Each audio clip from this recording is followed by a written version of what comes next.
All right, so yes, I am on the Pride Win tier list, but we're not necessarily talking about a tier list for the most part. What we're going to be talking about is power creep when it comes to Nikke, and where I personally don't think it will be an issue for the foreseeable future, given the fact how the characters are designed, right? Each character, as we obviously know, has two inherent passives built into their kit and a burst depending on what kind of character it is. It falls in burst 1, 2, or 3. And each individual burst and character has their own unique characteristics and viability when it comes to team compositions. And so, characters are good, characters are bad upon their release, and generally, for the most part, it kind of just stays in that instance unless they get, I don't know, some favorite item. But even then, for the most part, it doesn't really catapult character into absolute stardom, say maybe Laplace, where she actually has her favorite item and she has done pretty good and pretty decent, right?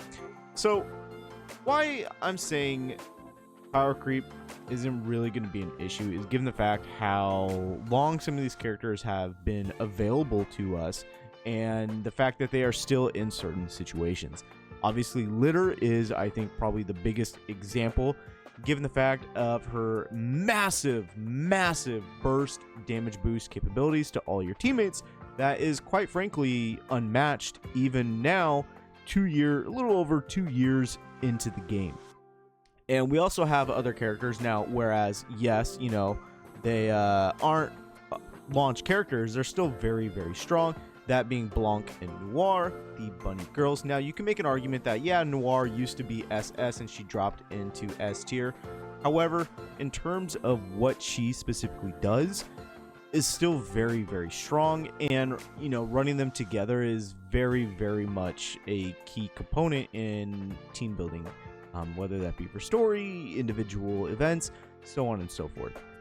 We also have characters such as the schoolgirls, Tia and Naga. Now, Tia is not as good as her compadre Naga, who is arguably one of the best characters in the game. Not damage-wise, but, other capabilities. And obviously, pairing that up with Crown is a very damaging duo. And that's another instance and reasoning why I think power creep isn't going to be a problem, given the fact that for the most part, outside, I would say, of damage-dealing characters, that's their primary focus, the supporting characters are always going to be viable, even if we jump down here, even into like S or SS. Supporting characters, as long as they are paired up with a very decent, good character that is a quote-unquote ideal partner, the characters are going to be amazing. Like, let's just take over here, for example, Cinderella. Yes, in terms of DPS damage capabilities, she's amazing. One of the top damage dealing characters in the game. And you can further boost that with Ayn as well as Summer Anise. For Nikke, the reasoning why power creep is just not going to be an issue is because of the fact of team building. With proper team building, you can actually bring out the best in any character, regardless of if they come out tomorrow, if they came out like a couple months ago.